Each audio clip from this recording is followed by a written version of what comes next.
Bienvenue sur Alafia Média. Ici, nous diagnostiquons l'actualité, critiquons le système économique et social en Afrique pour proposer des solutions pour la reconstruction et le progrès durable en Afrique. Parce que l'Afrique a tout pour réussir. À tout de suite.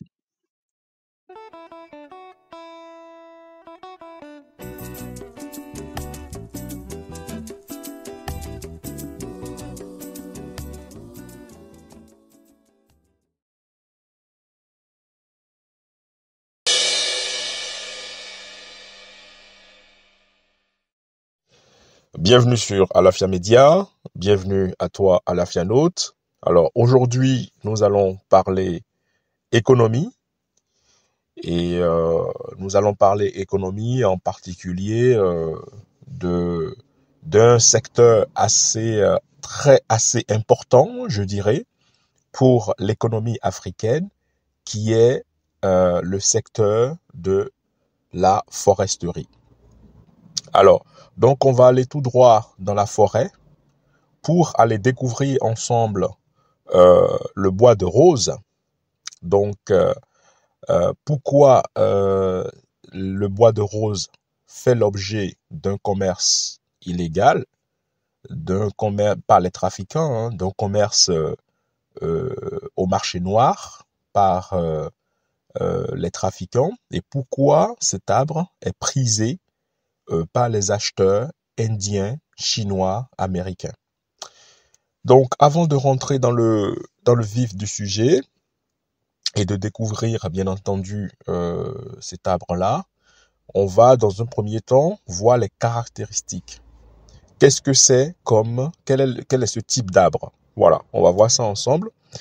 Donc, le bois de rose, ça désigne, si vous voulez, plusieurs espèces d'arbres tropicaux, appartenant principalement au genre d'Albergia et Aniba.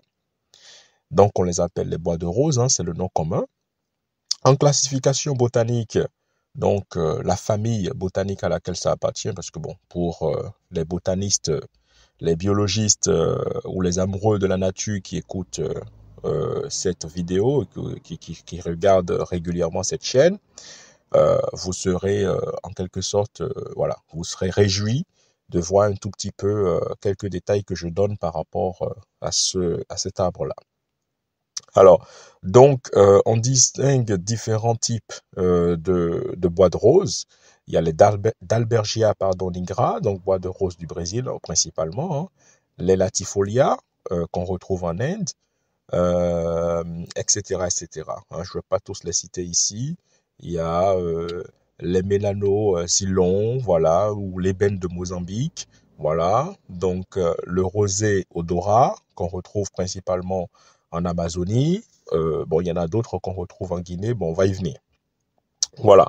Donc, en termes de description morphologique, pour celles et ceux d'entre vous qui ont une passion pour les promenades en forêt, alors si jamais vous tombez sur ce type d'arbre, vous pouvez pas vous tromper. Globalement, c'est un arbre qui fait 20 à 40 mètres de hauteur, avec un tronc droit, érigé, bien entendu, pouvant et dont le diamètre peut atteindre 1,5 mètre. L'écorce, c'est plutôt rugueux, elle est rugueuse, de couleur brune grise, et souvent fissurée avec l'âge. Vous voyez, donc c'est assez remarquable. Et les feuilles sont souvent composées de façon... les feuilles sont, comment je vais dire, les feuilles sont alternes, c'est-à-dire que c'est des feuilles composées, d'accord, et souvent brillantes, voilà, donc un aspect un peu brillant, voilà. Donc voilà, au niveau des fleurs de cette plante, de cet arbre, pardon, c'est des petites fleurs blanches ou jaunâtres qui forment des grappes, voilà, donc c'est assez joli à voir. Donc ça forme également des fruits qui ont plutôt une graine assez dure, voilà.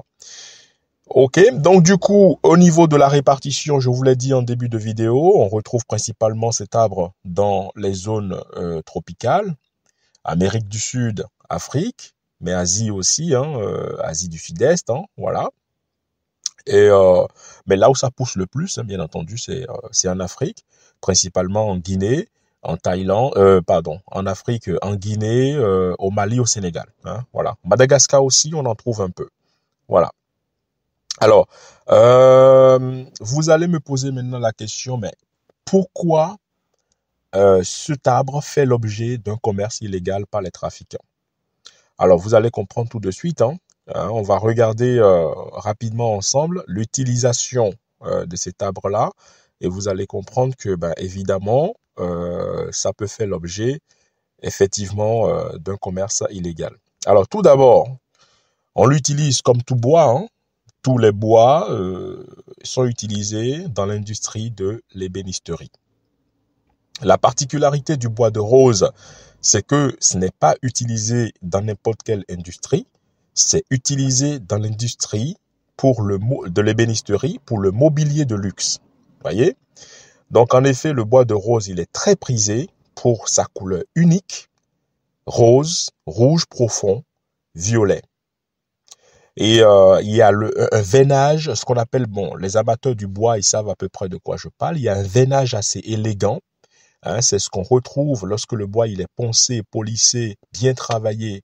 Quand vous observez une table, une chaise, une œuvre réalisée à base de bois, on voit à travers ce bois-là les veines. Hein, donc il y a un veinage élégant produit par le bois de rose. Donc bien entendu, c'est très utilisé dans le mobilier de luxe ou dans quel pays? En Chine en particulier, hein? En Chine, en Inde, aux États-Unis aussi, principalement. Hein, c'est les acheteurs. Donc, en Chine, on le retrouve dans les mobiliers traditionnels du Hongmu, d'accord? Et on le retrouve également dans tout ce qui est fabrication d'instruments de musique. Donc, on l'utilise bien entendu dans la fabrication des guitares, hein, donc utilisé par Gibson par exemple, pour ne pas citer des marques. Hein. Voilà, il y en a plein d'autres. Hein. Donc, dans les violons, les violoncelles, les clarinettes, les pianos, voilà. Donc, pourquoi on l'utilise aussi dans l'industrie de la musique? Parce que c'est un bois dont la densité et la résonance améliorent la sonorité des instruments. Vous voyez? Donc, si vous voulez, on est face, en quelque sorte, à un arbre magique, majestueux, précieux, et qui présente, bien entendu, toutes les qualités nécessaires pour être utilisé dans les industries les plus fines, les industries de luxe au monde. La parfumerie également, on l'utilise là-dedans, donc la fabrication de l'huile essentielle, principalement. Donc, tout ce qui est fabrication de l'huile essentielle. Également, on l'utilise pour tout ce qui est aromathérapie, les crèmes, les soins anti-âge. Voilà. Alors, pourquoi on va l'utiliser dans les crèmes, les soins anti-âge? Parce que son parfum assez doux et sa richesse dans un composé qu'on appelle principalement le linanol. Hein, donc, c'est un composé aux vertus apaisantes qui font un ingrédient assez recherché. Voilà. Donc, voilà un petit peu les utilisations du bois de rose dont je voulais partager un petit peu les infos avec vous dans cette vidéo. Et aujourd'hui, ce qu'il faut savoir au niveau commercial, c'est que le bois de rose, ça représente quand même un marché qui représente des milliards de dollars. Hein.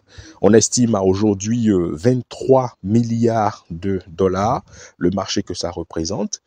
Et tout récemment, en 2024, il y a eu des saisies, hein, des saisies en Guinée principalement parce que, pourquoi? Parce que c'est tout ce qui est précieux est généralement rare, très rare.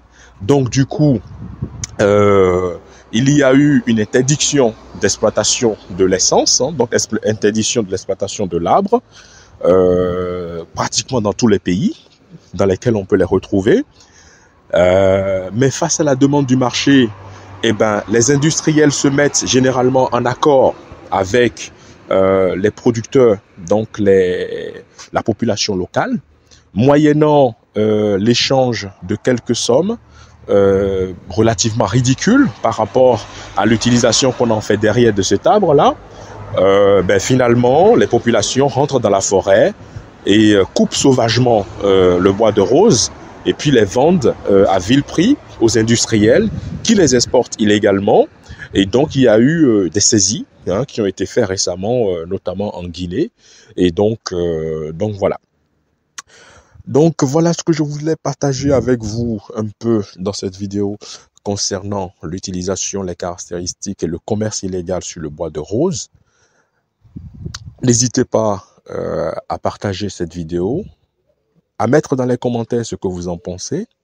Et si vous êtes aussi des natures activistes, n'hésitez pas à signaler lorsque vous voyez éventuellement, vous vous promenez dans la forêt et que vous voyez ce type d'arbre coupé, utilisé par la population locale. Renseignez-vous, renseignez-vous davantage. Et puis ensemble, protégeons la nature et protégeons ce que la nature nous donne de très très cher. Vie, force,